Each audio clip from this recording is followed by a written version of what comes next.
Hello everyone, welcome to టీ1 academy. I'm Sudheer Kumar. Daily current అఫైర్స్లో భాగంగా మనం ఈరోజు 21 జూన్కి సంబంధించిన వేరియస్ కరెంట్ అఫైర్స్ ఏవైతే న్యూస్లో ఉన్నాయో వాటి గురించి ఇన్ డీటెయిల్గా చూద్దాం. So question of the day. So నిన్నటి క్వశ్చన్కి మనం ఆన్సర్ చూద్దాం.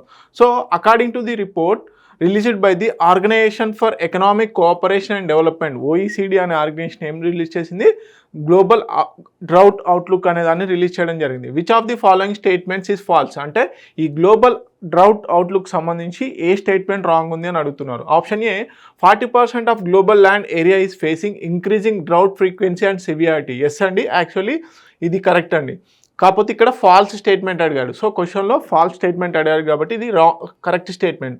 అదేవిధంగా economic cost are rising by 3 to 7.5 annually per budget drought episode అంటున్నాడు. ఎస్ అండి, this is also correct statement. According to the report ఏదైతే గ్లోబల్ డ్రౌట్ అవుట్లుక్ ఉందో దాంట్లో ఈ పాయింట్ కూడా హైలైట్ చేయడం జరిగింది. అదేవిధంగా crop yield loss can reach up to a 20% decline. Yes, this is also correct statement. So 3 statements కూడా correct statements. కానీ రాంగ్ స్టేట్మెంట్ ఏంటి? ఓన్లీ 34% అంటున్నాడు of the global land has experience soil moist loss since 1980 అంటున్నాడు. So this is the wrong statement. But according to the question D is the correct answer. ఎందుకంటే క్వశ్చన్లో తప్పున్న దానిని కనుగొమ్మంటున్నాడు. Okay, so option D is the correct answer. Next question of the day. ఈ రోజు క్వశ్చన్కి కనుక చూసుకున్నట్లయితే ఈ క్వశ్చన్కి ఆన్సర్ మీరు కామెంట్ సెక్షన్లో కామెంట్ చేయండి. Okay, which city is ranked the least liveable? Okay, అత్యంత తక్కువ ర్యాంక్ ఇచ్చినటువంటి according to the global liveability index 2025 by the economic intelligence unit అంటున్నాడు. సో క్వశ్చన్ నేను తెలుగులో ట్రాన్స్లేట్ చేస్తున్నాను. కింద ఇచ్చినటువంటి సిటీస్లలో according to the global liveability index ప్రకారం ఏది అత్యంత చివరి ర్యాంకు ఏ సిటీకి రావడం జరిగిందని అంటున్నాడు. Option A Tripoli, option B Dhaka, option C Damascus, option D Delhi. So మీరు దీనికి కామెంట్ సెక్షన్లో కామెంట్ చేయండి. ఓకే, ఆన్సర్ ఏందో కామెంట్ సెక్షన్లో కామెంట్ చేయండి. ఓకే, సో ఈరోజు కనుక కరెంట్ అఫైర్స్ కనుక చూసుకున్నట్లయితే ఇంటర్నేషనల్ యోగా డే ఏదైతే ఉందో అది న్యూస్లో ఉంది. పర్ఫార్మెన్స్ గ్రేడింగ్ ఇండెక్స్ న్యూస్లో ఉందండి. ఓకే, వరల్డ్ ఎనర్జీ అవుట్లుక్ న్యూస్లో ఉంది. యునైటెడ్ నేషన్స్ ఓషన్ కాన్ఫరెన్స్ న్యూస్లో ఉంది. గ్రీన్ ఇండియా మిషన్ న్యూస్లో ఉంది. అదేవిధంగా ప్రొఫెసర్ ఎం సతీష్ కుమార్ గారి గురించి ఉండడం జరిగింది. సో ఏంటనే చూద్దాం. అదేవిధంగా ఇండియా సైప్రస్ మధ్యలో యూపీఐ పేమెంట్స్కి సంబంధించి ఒక మెమరాండమ్ ఆఫ్ అండర్స్టాండింగ్ అనేది జరిగింది. అదేవిధంగా ఇండియాస్ ఫస్ట్ లోకోమోటివ్ ఎక్స్పోర్ట్ అనేది జరిగింది ఏ కంట్రీ కంటే గునియాకి. సో దీని గురించి చూద్దాం. Okay, Delhi artificial rain project already current అఫైర్స్లో ఉంది, మళ్ళీ ఒకసారి చూద్దాము. అదేవిధంగా భాషిని న్యూస్లో ఉంది. ఓకే, వేరియస్ కంట్రీస్కి ప్రధానమంత్రి నరేంద్ర మోడీ గారు గిఫ్ట్లు ఇవ్వడం జరిగింది ఆయా ప్రధానులకు, రాష్ట్రపతులకి, అంటే ప్రెసిడెంట్స్కి. సో వాటి గురించి చూద్దాం, ఎందుకంటే తరచుగా ఎగ్జామ్స్లలో వాటి గురించి అడగడం జరుగుతుంది. సో ఎందుకంటే అవి జిఐ ట్యాగ్ను కలిగి ఉండడం కూడా ఒక importance. Okay, so let's see the international day of yoga. Okay, మనకి ఎవ్రీ ఇయర్ జూన్ 21ని ఇంటర్నేషనల్ యోగా డేగా రికగ్నైజ్ చేయడం జరిగింది. సో మనకి 2014లో 2014లో యునైటెడ్ నేషన్స్ జనరల్ అసెంబ్లీ మన ప్రధానమంత్రి నరేంద్ర మోడీ అంటే భారత ప్రభుత్వ రికమెండేషన్ను బేస్ చేసుకొని జూన్ 21ని every year international day of యోగాగా గుర్తించడం జరిగింది. సో ఇప్పుడు 2015 నుంచి ఇంటర్నేషనల్ డే ఆఫ్ యోగాని అఫీషియల్గా సెలబ్రేట్ చేయడం జరుగుతుంది. ఏ రోజున? ప్రతి సంవత్సరం జూన్ 21న. ఓకే, ప్రతి సంవత్సరం జూన్ 21న ఈ ఇంటర్నేషనల్ డే ఆఫ్ యోగాని సెలబ్రేట్ చేయడం జరుగుతుంది. ఈసారి ఎన్నోవది అంటే 11వది, 11th international day of yoga. Okay, so బేసిక్గా దీనికి సంబంధించి యోగాంధ్ర అని చెప్పేసి ఆల్రెడీ ఒక ఈవెంట్ జరుగుతుంది.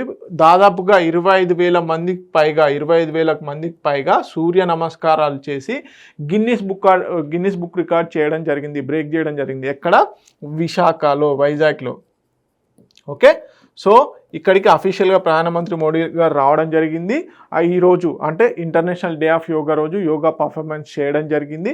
దాదాపుగా 25,000 పైగా మంది అక్కడ చేరి సూర్య నమస్కారాలు చేసి గిన్నిస్ వరల్డ్ బుక్ ఆఫ్ రికార్డ్ని బ్రేక్ చేయడం జరిగింది. That is also important. దేంట్లో భాగంగా అంటే యోగాంధ్ర దాంట్లో భాగంగా, యోగాంధ్ర ప్రోగ్రాంలో భాగంగా.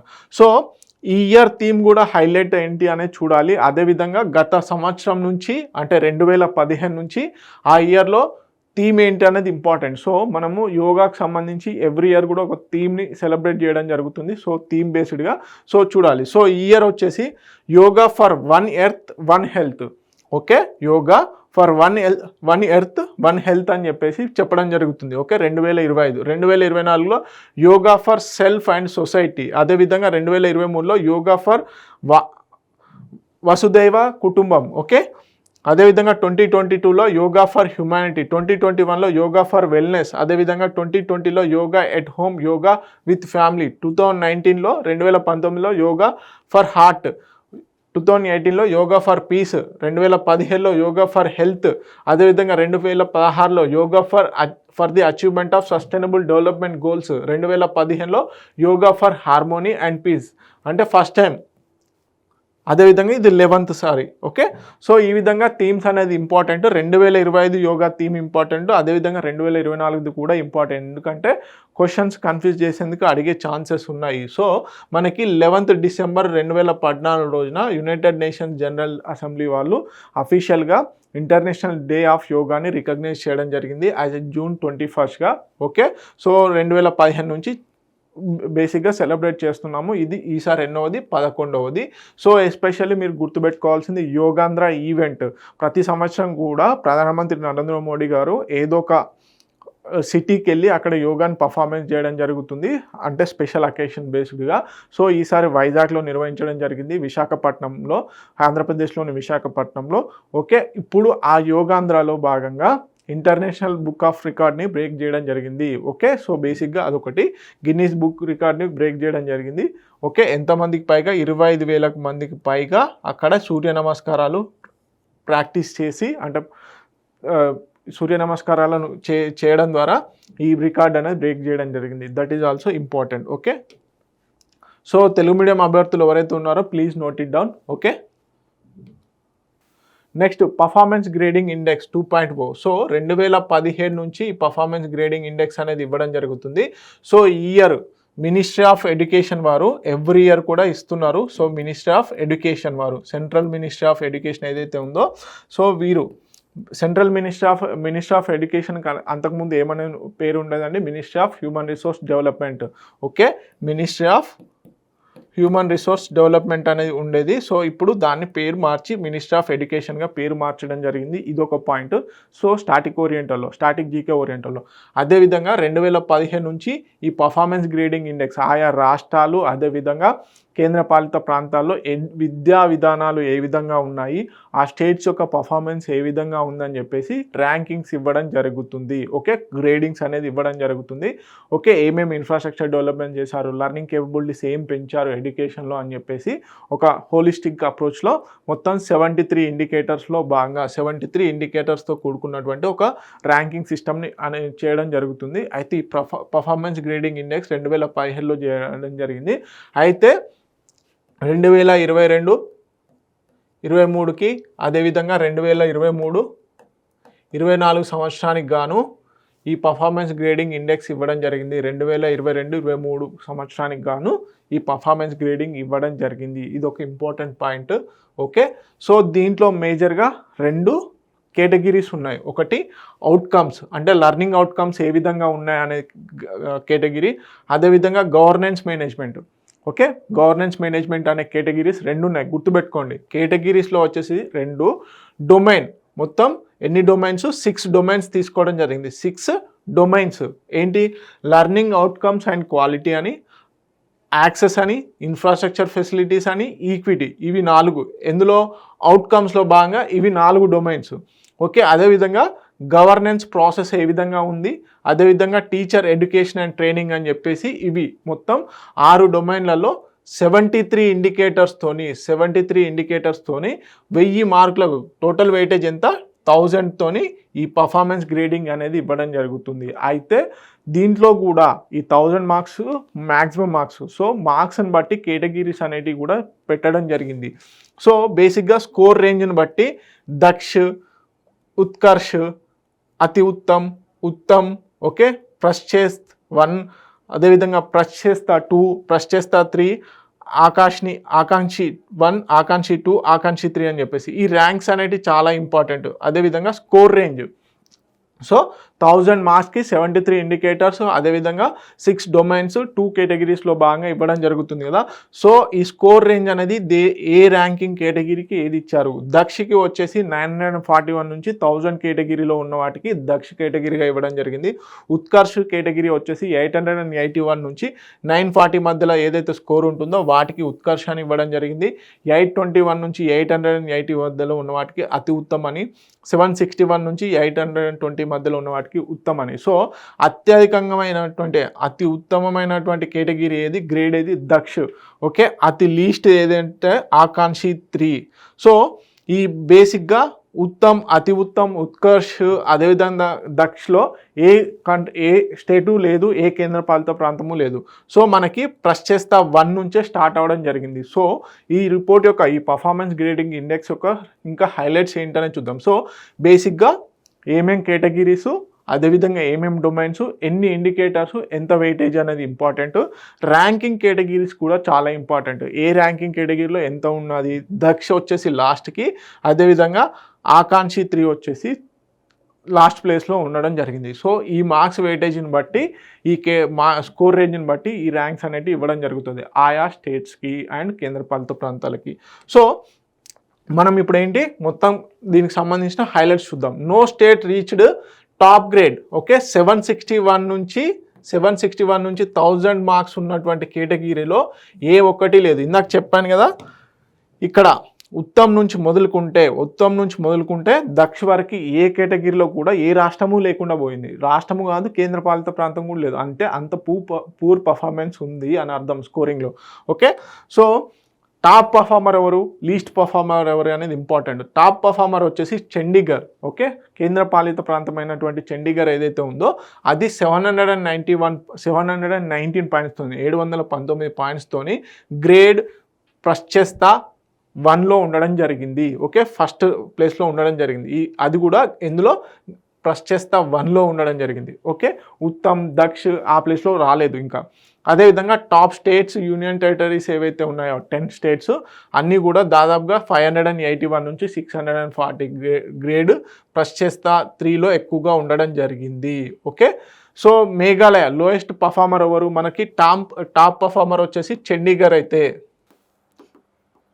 సో ఇక్కడ గుర్తుపెట్టుకోండి, ఇక్కడ ఛత్తీస్గఢ్ కాదు, ఛత్తీస్గఢ్ రాష్ట్రము, చండీగఢ్ వచ్చేసి యూనియన్ టెరిటరీ. సో ఇక్కడ కన్ఫ్యూజన్ చేసే ఛాన్సెస్ ఉన్నాయి. So important. మేఘాలయ వచ్చేసి లోయెస్ట్ పర్ఫార్మర్, ఎంత 417 పాయింట్స్తోని ఆకాంక్షి 3 కేటగిరీలో ఉండడం జరిగింది, లీస్ట్ కేటగిరీలో ఉండడం జరిగింది. సో తెలంగాణ, అస్సాం కూడా ఫాల్ అండర్ ది ఆకాంక్షి 2లో. ఒకప్పుడు ఆకాంక్షి 1లో ఉండేటివి అవి ఆకాంక్షి 2లోకి రావడం జరిగింది. సో డ్రాప్ అయినటువంటి స్టేట్స్ ఇవి 2 మాత్రమే. ఓకే, 461 నుంచి 520 పాయింట్స్ మధ్యలో ఉన్నటువంటి ఆకాంక్షి 2లో ఉండడం అంటే తెలంగాణలో స్కూలింగ్ అనేది పర్ఫార్మెన్స్ తగ్గిపోయింది. ఓకే, అదొకటి. సో మేజర్గా యాక్సెస్ అండ్ ఇన్ఫ్రాస్ట్రక్చర్ అనేది చాలా important. So access and infrastructure ఏదైతే ఉందో యాక్సెస్ ఇంప్రూవ్మెంట్స్లో Bihar and Telangana led in enrolment, retention and transition రేట్స్లో కొంచెం బెటర్ పర్ఫార్మెన్స్ చేశాయి. అదేవిధంగా ఇన్ఫ్రాస్ట్రక్చర్ గెయిన్స్లో వచ్చేసి Delhi, Jammu Kashmir, Telangana improved the facilities, toilets కానీ, వాటర్ కానీ, లైబ్రరీస్ కానీ ఈ ఇన్ఫ్రాస్ట్రక్చర్ రిలేటెడ్ దాంట్లో గెయిన్ అవ్వడం జరిగింది ఈ రాష్ట్రాలు.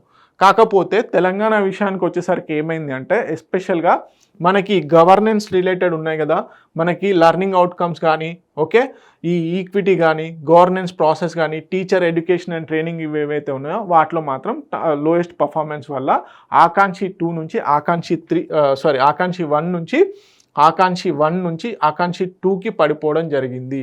So this is all about performance grading index.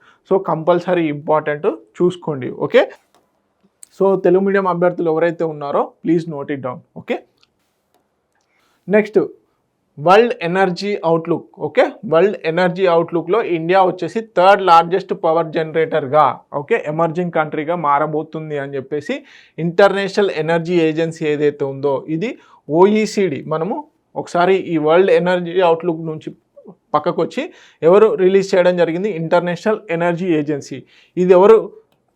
ఇది ఒక ఇంటర్ గవర్నమెంటల్ బాడీ.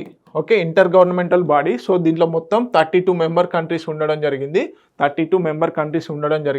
సో దీన్ని ఎస్టాబ్లిష్ చేసింది ఎవరు అంటే OECD, organisation for economic and cooperation development ఏదైతే ఉందో అది ఇంటర్నేషనల్ ఎనర్జీ ఏజెన్సీని ఎస్టాబ్లిష్ చేయడం జరిగింది. ఇది ఒక inter governmental body, okay, autonomous body, okay. OECD countries ఏవైతే ఉన్నాయో అవి ఎస్టాబ్లిష్ చేయడం జరిగింది. సో ఎందుకు ఎస్టాబ్లిష్ చేశారు అంటే బేసిక్గా మనకి ఎనర్జీ సెక్యూరిటీ అనేది క్రియేట్ అవ్వాలి, దాన్ని ఎవరో ఒకరు పర్యవేక్షించాలి అని చెప్పేసి ఈ ఇంటర్నేషనల్ ఎనర్జీ ఏజెన్సీని ఏర్పాటు చేయడం జరిగింది. ఎప్పుడు అంటే 1974లో 1974లో, ఓకే. సో ఎవరు ఎస్టాబ్లిష్ చేశారు ఏంటి అనేది. సో ఇది ఎవ్రీ ఇయర్ కూడా వరల్డ్ ఎనర్జీ అవుట్లుక్ని రిలీజ్ చేయడం జరుగుతుంది, వరల్డ్ ఎనర్జీ అవుట్లుక్ని. సో ఇప్పుడు ఈ వరల్డ్ ఎనర్జీ అవుట్లుక్ 2025లో రూపకంగా ఏం చెప్తుందంటే India becoming the emerging country, okay, emerging country in power generation, okay. Power జనరేషన్లో ఏ ప్లేస్కి, థర్డ్ ప్లేస్కి రాబోతుంది. So this is the highest point అన్నమాట. ఈ రిపోర్ట్లో హైలైట్ పాయింట్ ఏంటంటే ఇండియా బికమింగ్ ది పవర్ జనరేషన్లో, ఓకే, పవర్ జనరేషన్లో థర్డ్ ప్లేస్కి రాబోతుంది after China and USA. So first ప్లేస్లో వచ్చేసి చైనా ఉంది పవర్ జనరేషన్లో, తర్వాత USA ఉంది. సో నెక్స్ట్ ఇండియా ఉండడం ఒక గమనార్హం, okay. India emerge as a third largest power generation globally according to international energy agency report, okay. So report highlights కూడా చూద్దాం. So international energy agency world energy outlook రిపోర్ట్ని release చేయడం జరుగుతుంది. This is the important point. And starting point of వ్యూలో చూస్తే ఇంటర్నేషనల్ energy ఏజెన్సీ వచ్చేసి OECD ఆర్గనైజేషన్ ఏదైతే ఉందో అది ఎస్టాబ్లిష్ చేసినటువంటి అటానమస్ ఇంటర్ గవర్నమెంటల్ ఆర్గనైజేషన్. ఎప్పుడు ఎస్టాబ్లిష్ చేశారు? 1974లో. అదొక ఇంపార్టెంట్. సో ఈ రిపోర్ట్ హైలైట్ చేసింది ఏంటంటే third fastest growing power generator after China and the US. So reflect the India's push in clean energy. Especially ఈ రిపోర్ట్ ఇంకొక హైలైట్ ఏంటంటే ఎక్కువగా ఎనర్జీ ప్రొడక్షన్ అంటే కొత్తగా ఇన్వెస్ట్మెంట్ చేస్తున్న వాటిలలో దాదాపుగా 80% ఏదైతే ఉందో ఈ 80% ఇన్వెస్ట్మెంట్ వచ్చేసి క్లీన్ ఎనర్జీ మీదనే, అంటే రిన్యూవబుల్ ఎనర్జీ పైన ఇన్వెస్ట్మెంట్ చేస్తుంది ఇండియా. అంటే ఇప్పుడు సపోజ్ ఒక 100 కోట్ల పెట్టుబడి పెట్టామనుకుందాం, ఒక 100 crores పెట్టుబడి పెడితే ఎనర్జీ ప్రొడక్షన్ అంటే ఎస్పెషల్లీ పవర్ ప్రొడక్షన్కి ఒక 100 crores ఇన్వెస్ట్మెంట్ చేస్తే ఆ 100 crores-లో 80 crores కేవలం రిన్యూవబుల్ ఎనర్జీ అంటే సోలార్ పవర్ కానీ, అటు విండ్ ఎనర్జీ కానీ, ఈ విధంగా జియో థర్మల్ ఎనర్జీ వీటిపైన ఇన్వెస్ట్మెంట్ చేస్తుంది ఇండియా అని చెప్పేసి కూడా హైలైట్ చేయడం జరిగింది. అదేవిధంగా policy momentum, okay. So policy మూమెంట్లో ఎస్పెషల్లీ ఏవైతే సోలార్ ప్లాంట్స్ ఏవైతే ఉన్నాయో వాటిని ఎస్టాబ్లిష్ చేయడము, PM సూర్యగ్రహ బిజ్లీ యోజన ఏదైతే ఉందో అది, ఈ విధంగా rising global green influence. So మేజర్గా కీ హైలైట్స్ ఏంది? Driven by rising electricity demand, okay. Electricity demand పెరగడం వల్ల అంటే మనం ఎనర్జీ కన్జంప్షన్ ఎక్కువగా చేస్తున్నాం, అందుకని చెప్పేసి డిమాండ్ పెరుగుతుంది. ఆ డిమాండ్కు తగ్గట్టుగా ఉత్పత్తి చేయాల్సిందే. సో అందుకని చెప్పేసి థర్డ్ ఫాస్టెస్ట్ గ్రోయింగ్ పవర్ జనరేటర్గా ఇండియా పేరుగాంచుతుంది, okay. Infrastructure expansion. So demand పెరిగినప్పుడు ఆటోమేటిక్గా ఇన్ఫ్రాస్ట్రక్చర్ ఎక్స్పాన్షన్ అనేది చేయాలి, ఓకే. దీంట్లో భాగంగా రెసిడెన్షియల్ అండ్ కమర్షియల్, అదేవిధంగా ఇంక్రీజ్డ్ అప్లయన్సెస్, ఓకే. సో డిమాండ్కి తగ్గట్టుగా ఏంటి అప్లయన్సెస్ని వాడడము, మొబైల్ ఫోన్స్ ఛార్జింగ్ అయినా పవర్తోనే అవుతాయి. సో ఆ విధంగా ఇంకా ఇతరత్ర అప్లయన్సెస్ వాడడము, ఎస్పెషల్లీ AC యూసేజెస్ ఎక్కువగా అవ్వడం, ఏసీలు ఏంటి ఎక్కువగా పవర్ కన్జంప్షన్ చేస్తాయి. ఈ విధంగా పవర్ జనరేషన్కి సంబంధించి డిమాండ్ పెరుగుతుంది. అదేవిధంగా industrial growth, okay. Industrial sector కూడా పవర్ అనేది కంపల్సరీ. సో వీటి కోసం అని చెప్పేసి ఇన్ఫ్రాస్ట్రక్చర్ డెవలప్మెంట్ కంపల్సరీ చేయాల్సిందే, okay. So growth across fossil fuel, hydro power and renewables. So ఈ 3 కేటగిరీలలో గ్రోత్ అనేది చూపిస్తుంది India. So especially solar PV is the main clean energy producer. So 50% of non fossil ఎనర్జీలో ఎస్పెషల్లీ ఏదైతే మనం కోల్తోని ఉత్పత్తి చేయనటువంటి ఎనర్జీ ఏదైతే ఉంటుందో రినోబుల్ ఎనర్జీలో 50% పైగా ఈ సోలార్ ఎనర్జీ ద్వారానే రావడం అని చెప్పేసి ఈ రిపోర్టు హైలైట్ చేస్తుంది వరల్డ్ ఎనర్జీ అవుట్లుక్. నెక్స్ట్ అదేవిధంగా ఛాలెంజెస్ ఏంటంటే decline in FPI, okay. Foreign portfolio investors ఎవరైతే ఉన్నారో అది లాస్ట్ 2 yearsలో డిక్లైన్ అయింది. సో ఇది ఒక మేజర్ ఛాలెంజ్గా పేర్కొంటుంది. అదేవిధంగా long term investment outlook remains పాజిటివ్గానే ఉంది, ఓకే. మరి గవర్నమెంట్ ఏం చేస్తుంది? బేసిక్గా ఈ ఎనర్జీని ప్రొడ్యూస్ చేయడానికి టాప్ పర్ఫార్మర్గా కావడం కోసం అని చెప్పేసి, ఎక్కువగా ఎనర్జీని ప్రొడ్యూస్ చేయడం కోసం అని చెప్పేసి నేషనల్ సోలార్ మిషన్ తీసుకురావడం జరిగింది as a part of national climate change action plan ఏదైతే ఉందో national climate change action plan ఏదైతే ఉందో దాంట్లో భాగంగా ఈ నేషనల్ సోలార్ మిషన్ తీసుకురావడం జరిగింది. ప్రొడక్షన్ లింక్డ్ ఇన్సెంటివ్ స్కీమ్ తీసుకొచ్చింది. గ్రీన్ ఎనర్జీ కారిడార్స్ని ఎస్టాబ్లిష్ చేస్తుంది. సో టార్గెట్స్ ఏంటి, 2070 కల్లా గ్లాస్గో సమ్మిట్లో మనం మోడీ గారు తీర్మానం చేశారు 2070 కల్లా India becoming the net zero country అని చెప్పేసి. సో దీంట్లో భాగంగా కర్బన ఉద్గారాలు ఏవైతే ఉంటాయో ఆ కర్బన ఉద్గారాలని తగ్గించడమే మెయిన్గా పెట్టుకోవడం జరిగింది. అదేవిధంగా 2030 కల్లా రినవబుల్ ఎనర్జీ ప్రకారము అంటే క్లీన్ ఎనర్జీ ప్రకారం ఏదైతే కోల్ బేస్డ్ థర్మల్ బేస్డ్ ఏదైతే ఉందో దాన్ని తగ్గిస్తూ 2030 కల్లా 500 గిగావాట్స్ రినవబుల్ ఎనర్జీ ద్వారానే ఉత్పత్తి చేయాలని టార్గెట్ పెట్టుకోవడం జరిగింది. ఇవి మేజర్గా ఇండియా టార్గెట్స్ అనమాట. ఓకే, సో ఇవన్నీ కూడా దేనికి దోహదపడ్డాయి, ఇండియా 3rd ఫాస్టెస్ట్ పవర్ జనరేటర్గా అవ్వడం కోసం అని చెప్పేసి ఇవన్నీ కూడా ఒక బూస్టర్స్ లాగా పనిచేయడం జరిగింది. ఓకే, సో తెలుగు మీడియం అభ్యర్థులు ఎవరైతే ఉన్నారో please note it down. Important points అన్నీ కూడా తెలుగులో ప్రొవైడ్ చేయడం జరిగింది. Okay, next first locomotive export ఏదైతే ఉందో ఫస్ట్ లోకోమోటివ్ అంటే ఇండియాలో ప్రొడ్యూస్ అయినటువంటి ఫస్ట్ లోకోమోటివ్ అంటే రైల్ ఇంజన్ ఉంటుంది కదండి. సో రైల్ ఇంజన్ని లోకోమోటివ్ అంటారు. సో ఆ రైల్ ఇంజన్ని ఫస్ట్ టైం ఎక్స్పోర్ట్ చేయడం జరిగింది ఇండియా బయటికి. సో ఎక్కడి నుంచి అంటే ఎక్కడికి అంటే గునియాకి. Okay, African country. So from Bihar నుంచి మనము గునియాకి ఒక ఫస్ట్ లోకోమోటివ్ అనేది ఎక్స్పోర్ట్ చేయడం జరిగింది. సో ఆత్మనిర్భర్ భారత్కి ఏదైతే ఉందో ఆత్మనిర్భర్ భారత్. ఓకే, అదేవిధంగా మేక్ ఇన్ ఇండియా. సో ఈ స్కీమ్స్కి ఇది ఒక బెస్ట్ ఎగ్జాంపుల్. సో ఒకప్పుడు మనము లోకోమోటివ్స్ని ఇండియా పర్పస్లోనే యూజ్ చేసుకునే వాళ్ళం, అంటే ప్రొడక్షన్ చేసుకునే వాళ్ళము. అలాంటిది ఇండియా నుంచి ఒక దేశంకి లోకోమోటివ్స్ అంటే రైల్ ఇంజన్ని ఎక్స్పోర్ట్ చేసే స్టేజ్కి మనం వెళ్ళాము. సో అవన్నీ కూడా make in India and Atmanirbhar Bharat ఏవైతే ఉన్నాయో ఆ స్కీమ్స్ ద్వారానే దోహదపడింది అని చెప్పేసి హైలైట్ చేస్తున్నారు. సో ఎస్పెషల్లీ గునియాకి వెళ్ళడం జరిగింది. మొత్తంగా 150 లోకోమోటివ్స్ని ఎక్స్పోర్ట్ చేయాలి. సో దానికి సంబంధించిన డీటెయిల్స్ కూడా చూద్దాము.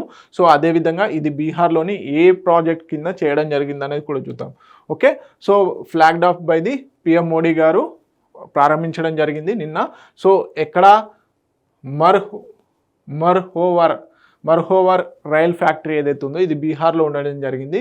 మర్హోవర్ అనే రైల్ ఫ్యాక్టరీ ఏదైతే ఉత్పత్తి చేసిందో లోకోమోటివ్ రైల్వే ఇంజన్, సో దాన్ని గునియాకి ఎక్స్పోర్ట్ చేయడం జరిగింది first time. So marks India's entry into global rail exports. So first time అనమాట 3000 crore డీల్ విత్ గునియా. సో బేసిక్గా ఈ గునియా కంట్రీ ఏదైతే ఉందో దాంతో 3000 crores డీల్ అనేది చేయడం జరిగింది for exporting railway engines. Okay, సింపుల్గా చెప్పాలంటే locomotive is nothing but railway engine. Okay, rail engine. Okay, so దీన్ని ఎక్కడికి ఎక్స్పోర్ట్ చేస్తుంది ఎవరు అంటే సింఫర్ సిమాండు ఐరన్ ఓర్ ప్రాజెక్ట్ ఏదైతే ఉందో ఇది ఆఫ్రికాలోనే లార్జెస్ట్ మైనింగ్ వెంచర్ అన్నమాట. సో ఆ వెంచర్కి ఈ గునియాలో ఉన్నటువంటి దానికి ఈ లోకోమోటివ్స్ అనేవి ఎక్స్పోర్ట్ చేయడం జరుగుతుంది. సో ఇది కూడా ఇంపార్టెంట్ పాయింటే. ఓకే, సో బేసిక్గా highlights the India's Atmanirbhar Bharat mission and manufacturing powers. So మొత్తం 150 లోకోమోటివ్స్ని రాబోయే 3 yearsలో ఎక్స్పోర్ట్ చేయడం జరుగుతుంది. సో దీంట్లో భాగంగా 2025-26 ఫైనాన్షియల్ ఇయర్లో 37, అదేవిధంగా ఫైనాన్షియల్ ఇయర్ 26-27లో 82, ఫైనాన్షియల్ ఇయర్ 27-28లో 31 వరకు ఎక్స్పోర్ట్ చేసేందుకు టార్గెట్స్ ఉన్నాయి. ఓకే, సో బేసిక్గా ఈ మర్హోరా రైల్వే ఫ్యాక్టరీ ఎక్కడ ఉంది, బీహార్లో ఉండడం జరిగింది. Supports board, standard and Cape gauge ఏదైతే ఉందో వాటి కోసం అని చెప్పేసి బ్రాడ్ గేజ్ అని, అదేవిధంగా స్టాండర్డ్ గేజ్ అని, అదేవిధంగా కేప్ గేజ్ అని 3 రకాలు ఉంటాయి. సో ఆ 3 రకాలకు సంబంధించిన లోకోమోటివ్స్ కూడా ఇక్కడ నుంచి ఎక్స్పోర్ట్ చేయవచ్చు, అంటే మ్యానుఫ్యాక్చరింగ్ చేయవచ్చు అనమాట. So this is all about locomotive export to the Guinea. Okay, ఏ కంట్రీకి అండ్ అదేవిధంగా ఏ రాష్ట్రంలో ఈ రైల్వే ఫ్యాక్టరీ ఉందనేది చాలా important. Okay, so Telugu medium అభ్యర్థులు ఎవరైతే ఉన్నారో please note it down. Next United nations ocean conference. So ఇది 2025 ఫ్రాన్స్లో జరగడం జరిగింది. ఫ్రాన్స్లోని నైస్ దగ్గర జరగడం జరిగింది. సో యునైటెడ్ నేషన్స్కి సంబంధించిన హై సీస్ ట్రీటీ ఏదైతే ఉందో హై సీస్ ట్రీటీ దీన్ని రాటిఫై చేయడం కోసము, అదేవిధంగా సముద్రంలో ఉన్నటువంటి జీవరాశులను సంరక్షించడం కోసము, సముద్ర జలాలను సంరక్షించడం కోసము, సముద్రంలో ఉన్నటువంటి జీవరాశులను కూడా సంరక్షించడం కోసం అని చెప్పేసి యునైటెడ్ నేషన్స్ ఓషన్స్ కాన్ఫరెన్స్ అనేది నిర్వహించడం జరిగింది. సో ఎస్పెషల్లీ ఈ కాన్ఫరెన్స్ వచ్చేసి హైసీస్ ట్రీటీ ఏదైతే ఉందో ఈ హైసీస్ ట్రీటీని ఫార్మలైజ్ చేయడం కోసము, రాటిఫై చేయడం కోసం అని చెప్పేసి ప్రధాన నినాదంగా పెట్టుకోవడం జరిగింది. So advancing marine protection through high seas treaty, ఈ హైసీస్ ట్రీటీని ఉపయోగించుకొని మేజర్గా మెరైన్ ప్రొటెక్షన్ చేయాలి అన్నదే ఈ యునైటెడ్ నేషన్స్ ఓషన్ కాన్ఫరెన్స్ యొక్క ప్రధాన నినాదం. ఓకే, బేసిక్గా కీ ఫోకస్ ఏరియాస్ ఏంటి? Biodiversity beyond national jurisdiction. So దీనికి ఇంకొక పేరు ఏంటి అంటే, హైసీస్ ట్రీటీకి ఇంకొక పేరు ఏంటి అంటే biodiversity beyond national jurisdiction agreement అని ఇంకొక పేరు. సో ఈ అగ్రిమెంట్ని ఉపయోగించుకొని marine protected areas in international water. So బేసిక్గా ఒక కంట్రీ, సపోజ్ ఇండియానే ఉంది, సో ఇండియాకి ఈ తీరరేఖ చుట్టూ ఏదైతే ఉందో దీనికి ఎక్స్క్లూజివ్ ఎకనామిక్ జోన్స్ ఉంటాయి. దాని తర్వాత ఇంటర్నేషనల్ లైన్ అని కూడా ఉంటుంది. సో ఇంటర్నేషనల్ వాటర్ ఏవైతే ఉంటాయో ఈ ఇంటర్నేషనల్ వాటర్ పైన కొన్ని కంట్రీస్కి అధికారం ఉండదు. సో అక్కడ ఏంటి, ఆయా కంట్రీస్ వచ్చేసి ఎక్కువగా ఫిషింగ్ చేయడము, అక్కడ ఉన్నటువంటి న్యాచురల్ రిసోర్సెస్ని ఎక్స్ట్రాక్ట్ చేయడము అలాంటివి జరుగుతాయి. సో ఆ హైసీస్ ట్రీటీ అంటే బియాండ్ జ్యూరిడిక్షన్ ఏవైతే ఉంటాయో వాటిని పట్టించుకోరు.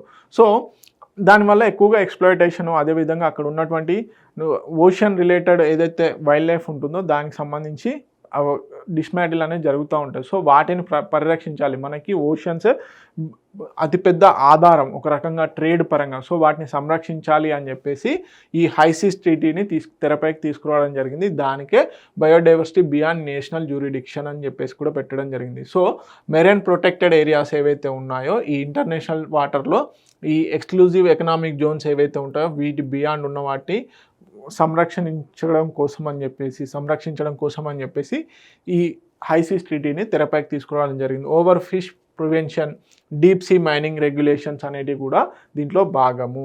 మరి ఏది బయోడైవర్సిటీ బియాండ్ నేషనల్ జ్యూరిడిక్షన్ యొక్క ట్రీటీ స్టేటస్ ఏ విధంగా ఉంది? 56 out of 60 required ratification achieved. Okay, 60 countries యాక్చువల్గా రాటిఫై చేస్తే, ప్రపంచంలో ఉన్నటువంటి 60 కంట్రీస్ ఏవైతే ఉన్నాయో అవి రాటిఫై చేస్తే కనుక ఇది అఫీషియల్గా లీగల్ బైండింగ్కి రావడం జరుగుతుంది. హైసీస్ ట్రీటీ అనేది తీసుకొచ్చారు, కానీ ఒక ట్రీటీ అనేది ప్రపంచం మొత్తం మీద లీగాలిటీ రావాలి, చట్టబద్ధత రూపొందించుకోవాలి అంటే దాదాపుగా ప్రపంచంలో ఉన్నటువంటి 60 కంట్రీలు రాటిఫై చేయాలి. ఆ 60 కంట్రీలకు ఇప్పుడు 56 మాత్రమే చేశాయి. సో రాబోయే కాప్ సమ్మిట్ ముందు దీన్ని హైలైట్ చేయబోతున్నారు. ఎందుకు అంటే ఈ హైసీస్ ట్రీటీ ఏదైతే ఉందో దాన్ని తెరపైకి తీసుకొచ్చి ఈ 60 కంట్రీస్ కంటే ఎక్కువగా రాటిఫై చేసి దాన్ని లీగల్ బైండింగ్గా చేయాలి అనుకుంటున్నారు. So AIIMS to regulate marine genetic resources, impact assessments, అదేవిధంగా కెపాసిటీ బిల్డింగ్ ఫర్ డెవలపింగ్ నేషన్స్కి భాగంగా యునైటెడ్ నేషన్స్ ఓషన్స్ కాన్ఫరెన్స్ అనేది నిర్వహించడం జరిగింది. సో గోల్ ఏంటి? సెప్టెంబర్ 2025 కల్లా 70 నేషన్స్ రాటిఫికేషన్ చేయాలి. సో ఫస్ట్ BBNJ అంటే బయోడైవర్సిటీ బియాండ్ నేషనల్ జ్యూరిడిక్షన్ అంటే సింపుల్గా హైసీస్ ట్రీటీ ఏదైతే ఉందో conference of parties anticipated in late 2026 కల్లా ఫస్ట్ కాన్ఫరెన్స్ ఆఫ్ పార్టీస్ అనేది నిర్వహించాలి అని చెప్పేసి కూడా టార్గెట్ పెట్టుకుంది. ఎవరు? United nations conference on oceans. Okay, United nations oceans conference ఎక్కడ? నైస్ 2025 ఫ్రాన్స్లో జరగడం జరిగింది. ఓకే, సో దీంట్లో బాగా మేజర్గా హైసీస్ ట్రీటీ పైనే ఎక్కువగా ఫోకస్ చేయడం జరిగింది. అంటే జ్యూరిడిక్షన్ బియాండ్ జ్యూరిడిక్షన్ కూడా ఏవైతే ఇంటర్నేషనల్ మెరైన్స్ ఉంటాయో వాటిని ప్రొటెక్ట్ చేయాలి అన్న ఉద్దేశంతో. సో తెలుగు మీడియం అభ్యర్థులు ఎవరైతే ఉన్నారో please note it down. Next green India machine. Okay, బేసిక్గా గ్రీన్ ఇండియా మిషన్కి సంబంధించి క్లైమేట్ చేంజ్ ఏదైతే ఉందో ఈ క్లైమేట్ చేంజ్ కోసం అని చెప్పేసి national action plan for climate change అని చెప్పేసి ఒక ప్రోగ్రామ్ ఉంది. 2014లో భాగంగా ఈ national action plan and climate change ఏదైతే ఉందో దీంట్లో భాగంగా ఈ గ్రీన్ ఇండియా మిషన్ అని చెప్పేసి తీసుకురావడం జరిగింది. సో దీంట్లో భాగంగా అడవులను సంరక్షించాలి, అటవీ ప్రాంతాన్ని పెంచాలి, అదేవిధంగా చెట్లను పెంచాలి. సో ఈ విధంగా గ్రీన్ స్పేస్ అంటే గ్రీన్ స్పేస్ ఏదైతే ఉందో దాన్ని పెంచాలి ఇండియా వైడ్గా అని చెప్పేసి. సో క్లైమేట్ చేంజ్కి ట్యాకిల్గా ఈ బేసిక్గా మనము national action plan climate change అని చెప్పేసి తీసుకురావడం జరిగింది. దాంట్లో వన్ ఆఫ్ ది మిషన్ వచ్చేసి green India machine, national solar machine, national agriculture machine, ఈ విధంగా మొత్తం 7 టార్గెట్స్ పెట్టుకున్నాం. 7 మిషన్స్ని తీసుకురావడం జరిగింది. సో దాంట్లో వన్ ఆఫ్ ది మిషన్ వచ్చేసి గ్రీన్ ఇండియా మిషన్. సో రీసెంట్గా మనము ఇంటర్నేషనల్ బిగ్ క్యాట్ అలియన్స్ ఏదైతే ఉందో, ఇంటర్నేషనల్ బిగ్ క్యాట్ అలియన్స్లో భాగంగా ఈ గ్రీన్ ఇండియా మిషన్ టార్గెట్స్ ఏవైతే ఉన్నాయో వాటిని రీవ్యాంప్ చేయడం జరిగింది. అంటే మళ్ళీ తిరిగి బేసిక్గా 2014లో ఉంచుకున్నటువంటి టార్గెట్స్ కంటే ఇంకా ఎక్కువగా టార్గెట్స్ పెంచడం జరిగిందనమాట. So the union government released the revised revamp roadmap for the Green India Mission aiming to enhance forest restoration to combat climate change and addresses land degradation, desertification challenges ఏవైతే ఉన్నాయో వాటిని address చేయడం కోసం అని చెప్పేసి ఈ గ్రీన్ ఇండియా మిషన్కి సంబంధించిన గోల్స్ని రివైజ్ చేయడం జరిగింది. ఓకే, సో చూద్దాం. సో బేసిక్గా ఏంటి, a flagship mission under the national action plan climate change. So బేసిక్గా 2014లో తీసుకురావడం జరిగింది. దీన్ని ఎవరు ఇంప్లిమెంట్ చేస్తున్నారంటే ministry of environment, forest and climate change ఏదైతే ఉందో వాళ్ళు ఇంప్లిమెంట్ చేయడం జరుగుతుంది. సో దీంట్లో భాగంగా ఈ గ్రీన్ ఇండియా మిషన్లో భాగంగా enhance forest and tree cover, degraded ecosystem restore చేయాలి. ఏవైతే అంతరించిపోయినటువంటి అడవులు కానీ చెట్లు కానీ వాటిని మళ్ళీ రీస్టోర్ చేయాలి అంటున్నారు. అదేవిధంగా combat climate change, land degradation, okay, desertification ఏదైతే ఉందో వాటి కోసం మనం ఫైట్ చేయాలంటున్నారు. సో ఈ గ్రీన్ ఇండియా మిషన్ యొక్క మెయిన్ ఆబ్జెక్టివ్స్ ఏంటి, అప్పుడు 2014లో ఉన్నటువంటి ఆబ్జెక్టివ్స్ ఏంటి అంటే ఇంక్రీజ్ ఫారెస్ట్ ట్రీ కవర్ ఏదైతే ఉందో 5 మిలియన్ హెక్టార్స్కి పెంచాలి అని చెప్పేసి అప్పుడు టార్గెట్ పెట్టుకోవడం జరిగింది గ్రీన్ ఇండియా మిషన్లో భాగంగా. తర్వాత improve forest quality on another 5 million hectares. Okay, so sequester వచ్చేసి 2.5 to 3 బిలియన్ టన్స్ ఏదైతే ఉందో కార్బన్ డైఆక్సైడ్ బై 2030.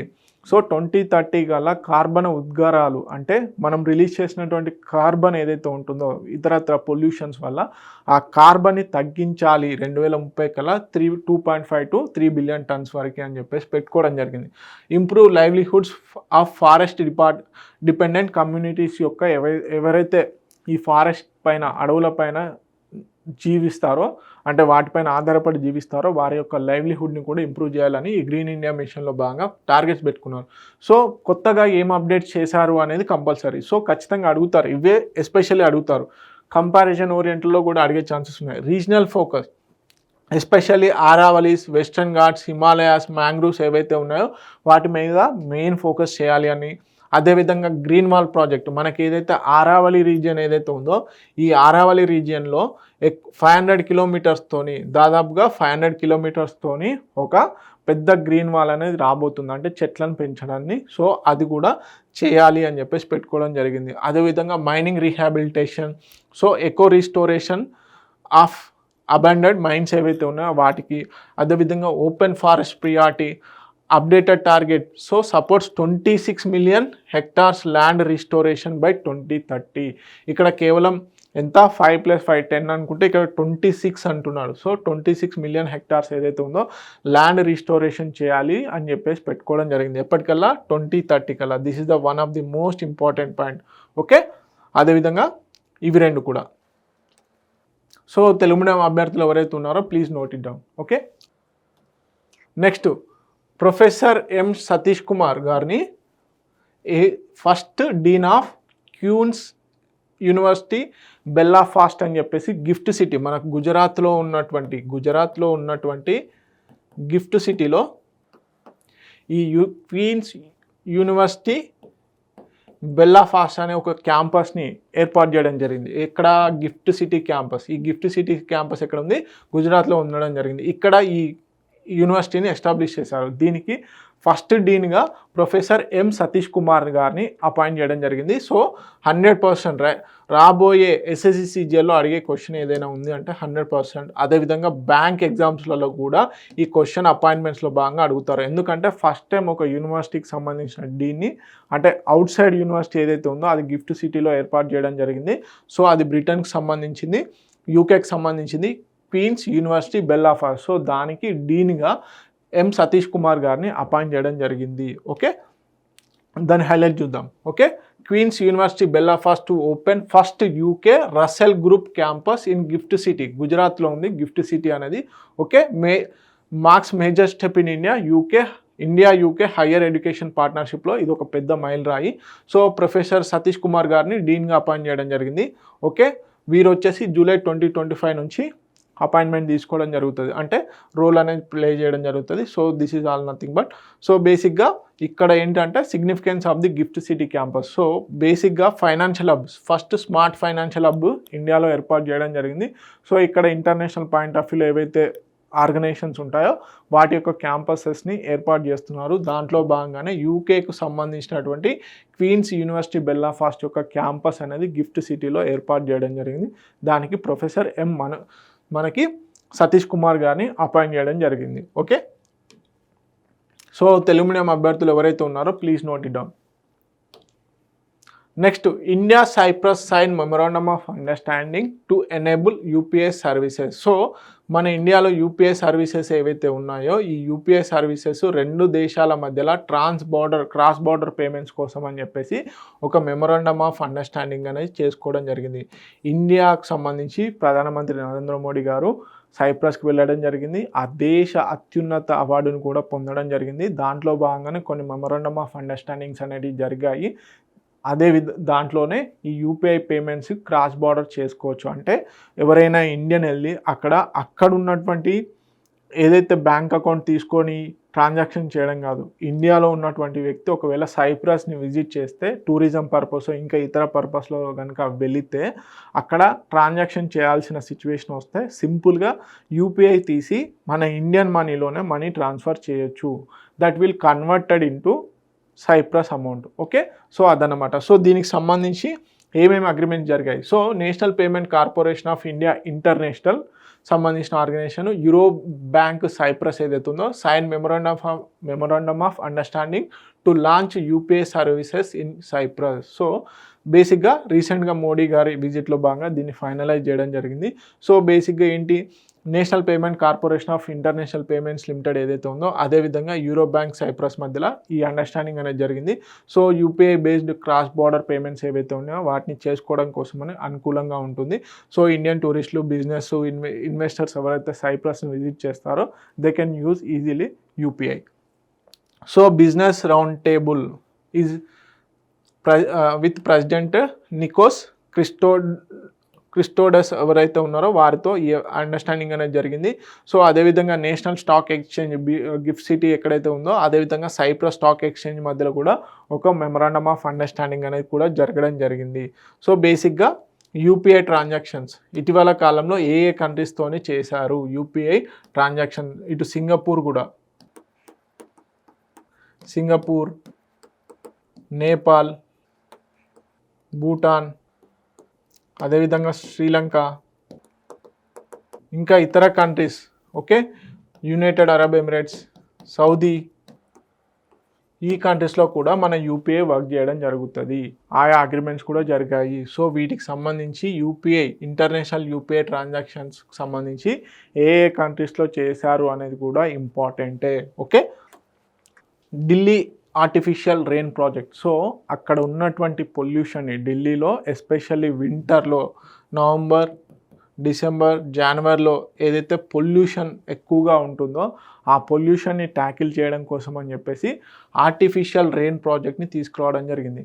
సో ఎవరి టెక్నికల్ సపోర్టు ద్వారా ఢిల్లీ గవర్నమెంట్ దీన్ని ఇంప్లిమెంట్ చేస్తుంది అంటే ఐఐటి కాన్పూర్ అదేవిధంగా ఇండియన్ మెటీరియలాజికల్ డిపార్ట్మెంట్ ఏదైతే ఉందో ఈ రెండింటి ద్వారా ఈ ఆర్టిఫిషియల్ రెయిన్ ప్రాజెక్ట్ని నిర్వహిస్తుంది.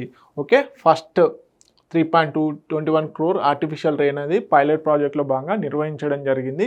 ఓకే, దీంట్లో భాగంగా సిల్వర్ అయోడైడ్ ఏవైతే ఉంటాయో అలాంటి కెమికల్స్ను యూజ్ చేసి వాటర్ డ్రాప్లెట్స్, మేఘాలు ఫామ్ అయ్యేందుకు ఉండేటువంటి అవసరమయ్యేటువంటి వాటర్ డ్రాప్లెట్స్ని కండెన్స్ చేయడం జరుగుతుంది. సో కండెన్స్ చేసి వర్షం పడేలాగా చేయడం వల్ల particular matter 2.5 and particular matter 10 ఇవి ద మోస్ట్ పొల్యూటెడ్ అన్నమాట. సో వీటిని డిస్మాంటిల్ చేయగలదు. ఓకే, డిస్పర్స్ చేయదు అంటే గాలిలో ఉన్న ఏవైతే ఈ పర్టికులర్ మ్యాటర్ 2.4 అదేవిధంగా పర్టికులేట్ మ్యాటర్ 10 ఏదైతే ఉందో వాటిని నేలలోకి తీసుకెళ్ళగలనమాట. సో అందుకని చెప్పేసి ఈ ఆర్టిఫిషియల్ రెయిన్ ప్రాజెక్ట్ని తీసుకొస్తున్నారు.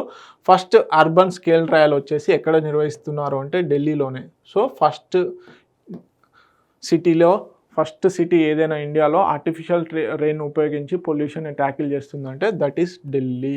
So sending agents like act as a condensation nuclei, enhanced droplet formulation, artificial rain. So ఇవి బేసిక్గా ఈ రెయిన్ వాషెస్ అవుట్ 2.5 అండ్ 10 ఏవైతే పర్టికులర్ మ్యాటర్స్ ఉంటాయో వాటిని రెయిన్ వాష్ చేసేసి ఎయిర్ క్వాలిటీ అనేది పెంచడం జరుగుతుంది. So IIT Kanpur drought area success ఏదైతే ఉందో అది ఐఐటి కాన్పూర్ కూడా సపోర్ట్ చేయడం జరుగుతుంది. అదేవిధంగా ఇంకొక ఆర్గనైజేషన్ ఏది అంటే Indian meteorological department. Okay, so ఇదన్నమాట. సో తెలుగు మీడియం అభ్యర్థులు ఎవరైతే ఉన్నారో please note it down. Next Bhashini. So Bhashini ఏం లేదండి, మినిస్ట్రీ ఆఫ్ పంచాయతీరాజ్, అదేవిధంగా భాషిని. సో ఇద్దరి మధ్యలో బేసిక్గా మెమరాండమ్ ఆఫ్ అండర్స్టాండింగ్ అనేది జరిగింది. సో మినిస్ట్రీ ఆఫ్ పంచాయతీరాజ్ అదేవిధంగా ministry of electronics and information technology ఏదైతే ఉందో సో ఈ రెండింటి మధ్యలో ఒక ఒప్పందం అనేది జరిగింది. సో లోకల్ గవర్నెన్స్ ఏదైతే స్థానిక గవర్నెన్స్ ఏదైతే ఉంటుందో స్థానిక పాలన అనేది లోకల్ లాంగ్వేజ్లోనే జరగాలి. సో ఆ గవర్నెన్స్ని ఇంప్రూవ్ చేయడం కోసం అని చెప్పేసి లోకల్ లాంగ్వేజెస్ని ప్రమోట్ చేయడం కోసం అని చెప్పేసి భాషిని అనే ఒక artificial intelligence enabled multilingual tool అంటే బహుభాష టూల్ అన్నమాట. సో దాన్ని డెవలప్ చేయడం జరిగింది ఎవరు, ministry of electronics and information technology ద్వారా. సో ఈ ప్లాట్ఫామ్ని, ఈ భాషిని అనే ఒక ప్లాట్ఫామ్ని యూజ్ చేసుకొని ministry of Panchayati Raj and rural development ఏదైతే ఉందో వారు ఈ బేసిక్గా లోకల్ లాంగ్వేజెస్లోనే గవర్నెన్స్ పాలన అనేది నిర్వహించాలనుకుంటున్నారు. ఓకే, అందుకని చెప్పేసి మెమరాండమ్ ఆఫ్ అండర్స్టాండింగ్ అనేది జరిగింది. So let's see the highlights. ఎవరు, a digital public infrastructure for real time AI powered language translation. So ఇంగ్లీష్లో ఉన్నటువంటి లాంగ్వేజ్ ఒకవేళ మీకు ఆటోమేటిక్గా తమిళ్కో, మలయాళంకో, కన్నడకో, తెలుగుకో కన్వర్ట్ కావాలంటే భాషిని ఓకే అని ఒక టూల్ని డెవలప్ చేయడం జరిగింది. సో ఈ టూల్ ద్వారా లోకల్ గవర్నెన్స్ స్థానిక పాలన ఏదైతే ఉందో దాన్ని ఈజీ చేయాలి. ఓకే, లోకల్ లాంగ్వేజ్లోనే ఈ టూల్ ద్వారా అప్లికేషన్స్ ప్రాసెస్ చేయొచ్చు అని చెప్పేసి ఈ భాషని అనే దాన్ని డెవలప్ చేశారు ఎవరు, ministry of electronics and information technology వాళ్ళు. సో ఇప్పుడు MeitY అదేవిధంగా మినిస్ట్రీ ఆఫ్ పంచాయతీరాజ్ మధ్యలో ఈ భాషని రిలేటెడ్గా మెమరాండమ్ ఆఫ్ అండర్స్టాండింగ్ అనేది జరిగింది. ఆబ్జెక్టివ్స్ ఏంటి, build multi lingual e governance system ecosystem for Panchayati Raj institution. So bridge language barriers ఏదైతే ఉందో మనకి ఒక లాంగ్వేజ్ ఇంకో లాంగ్వేజ్ బ్యారియర్స్ ఏవైతే ఉన్నాయో వాటి మధ్యలో ఒక అనుసంధానకర్తగా ఈ భాషని నిలవబోతుంది. అదేవిధంగా empower citizen through local languages. So దీంట్లో బేసిక్గా ఈ భాషనిలో యూజ్ చేసేటువంటి ఏంటి, AI driven translation, artificial intelligent టెక్నాలజీని ఉపయోగించుకొని ఒక లాంగ్వేజ్ నుంచి ఇంకో లాంగ్వేజెస్కి ట్రాన్స్లేషన్ అనేది చేయబోతున్నారు. ఇంటిగ్రేటెడ్ ప్లాట్ఫామ్స్, అదేవిధంగా citizen centric access, next digital ఇంక్లూజన్తో పాటుగా మొత్తంగా ఈ రూరల్ గవర్నెన్స్ ఏదైతే ఉందో లోకల్ గవర్నెన్స్ని ఈ గవర్నెన్స్ రూపకంగా ఇవ్వాలనుకుంటున్నారు. So Bhashini is nothing but a artificial intelligence enabled multilingual platform. Okay, so Telugu medium అభ్యర్థులు ఎవరైతే ఉన్నారో please note it down. Next this the most important current affair topics అండి. మనం మామూలుగా ప్రధానమంత్రి నరేంద్ర మోడీ గారు ఆయా దేశాలను విజిట్ చేసినప్పుడు కొన్ని కానుకలు అనేది ఇవ్వడం జరుగుతుంది. సో అవి ఎస్పెషల్గా న్యూస్లో ఉంటాయి. ఎందుకంటే జియోగ్రాఫికల్ ఐడెంటిఫికేషన్తో కూడుకున్నటువంటి గిఫ్ట్లను మాత్రమే ఇవ్వడం జరుగుతుంది to promote trade especially.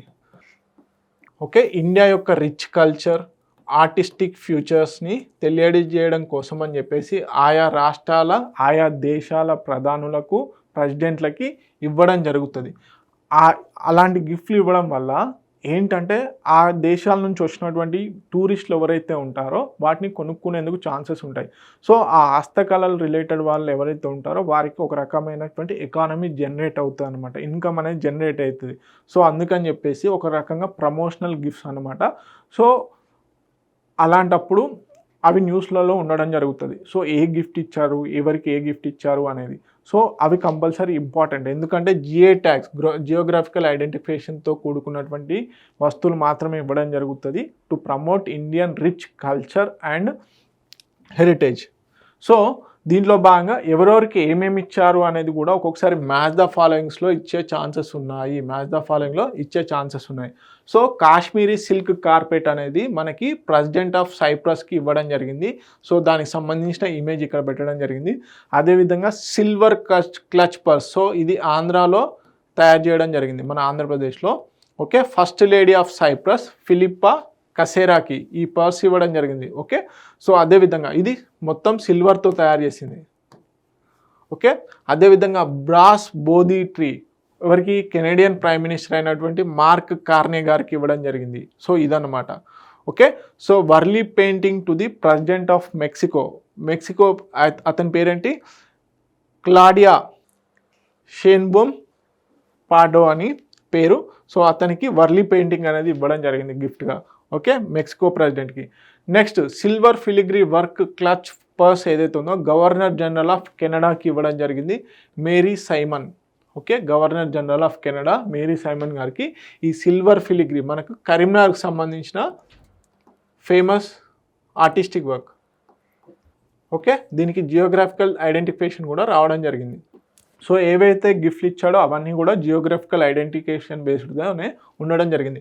Ebony wood jali work box with silver nakashi work to premier Alberta. Okay, Danielle Smith గారికి. ఓకే, సో వారికి ఈ గిఫ్ట్ ఇవ్వడం జరిగింది. So next papier mache box with gold leaf work to lieutenant governor of Alberta. Okay, Salma Lakshmi ఏదైతే ఉందో వారికి ఈ gift ఇవ్వడం జరిగింది. So next Dokra Nandi to president Emmanuel Macron గారికి ఇది ఇవ్వడం జరిగింది, ఓకే, సో డోక్రా నంది ఇది తమిళనాడులో, ఎస్పెషల్లీ తమిళనాడు ఫేమస్ అండి. సో అక్కడ ఏదైతే ఈ ఆర్టిస్టిక్ వర్క్ ఉందో అది గిఫ్ట్గా ఇవ్వడం జరిగింది. Next sandstone replica of Konark wheel of chancellor Germany. Okay, wheel to the chancellor of Germany ఎవరు, ఫ్రెడరిక్ మెర్జ్ గారికి ఈ శాండ్ స్టోన్ గిఫ్ట్ ఇవ్వడం జరిగింది, కోనార్క్ సన్ టెంపుల్ ఏదైతే ఉందో ఆ wheel. Okay, next Kolhapuri silver pot to the prime minister of Australia Antony Albanese గారికి ఇది ఇవ్వడం జరిగింది. Okay, next cane and bamboo boat ఏదైతే ఉందో cane and bamboo boat with swan figurine to the president of Brazil ఎవరైతే ఉన్నారో వారికి ఇది ఇవ్వడం జరిగింది. ఓకే, లులా డా సిల్వా ఎవరైతే ఉన్నారో వారికి ఈ గిఫ్ట్ ఇవ్వడం జరిగింది. Next brass Dokra horse to South African president Cyril Ramaphosa గారికి ఈ గిఫ్ట్ ఇవ్వడం జరిగింది. Next Madhubani painting to South Korean president Lee Jae Myung ఎవరైతే ఉన్నారో వారికి మధుబని పెయింటింగ్ అనేది ఇవ్వడం జరిగింది. Silver candle stand to Croatian prime minister. Okay, Andrej Plenkovic ఎవరైతే ఉన్నారో వారికి ఈ సిల్వర్ స్టాండ్ అనేది ఇవ్వడం జరిగింది. Okay, Pattachitra painting to Croatia's president Zoran Milanovic ఎవరైతే ఉన్నారో వారికి ఈ పట్టచిత్ర ఇవ్వడం జరిగింది. సో ఎవరెవరికి ఏమి ఇచ్చారు అనేది కంపల్సరీ ఇంపార్టెంట్. ఎందుకంటే జియోగ్రఫికల్ ఐడెంటిఫికేషన్తో కూడుకున్నటువంటి వస్తువులే ఇచ్చారు కాబట్టి, అవి న్యూస్లో ఉన్నాయి కాబట్టి, అవి ఏ రాష్ట్రానికి చెందినవి కూడా చాలా ఇంపార్టెంట్. ఓకే, సో ఇవన్నీ ఇంపార్టెంట్ కరెంట్ అఫైర్స్. మరిన్ని ఇంపార్టెంట్ కరెంట్ అఫైర్స్ కోసం T1 అకాడమీ యూట్యూబ్ ఛానల్ని ఫాలో అవ్వండి. అదేవిధంగా ఏపీ హైకోర్టు నోటిఫికేషన్ రిలీజ్ అవ్వడం జరిగింది. దానికి ఎవరైతే ప్రిపేర్ అవుతున్నారో వారి కోసం మేము అతి త్వరలో ఒక అద్భుతమైన అవకాశాన్ని తీసుకురావడం జరుగుతుంది. సో వారికంటూ ఒక స్పెషల్ MCQ సిరీసో స్టాటిక్ జీకే సిరీసో ఏదో ఒకటి కంపల్సరీ మాకు వీలైనది మేము అతి త్వరలో తీసుకురాబోతున్నాము. సో ఎవరైతే సీరియస్గా ప్రిపేర్ అవుతున్నారో please watch our videos and subject related videos already మేము అప్లోడ్ చేయడం జరిగింది. ఎగ్జామ్ ఓరియంటెడ్లో కూడా మేము వీడియోస్ ఇవ్వడానికి రెడీగా ఉన్నాము. So please share the video and also please comment the video. Thank you so much.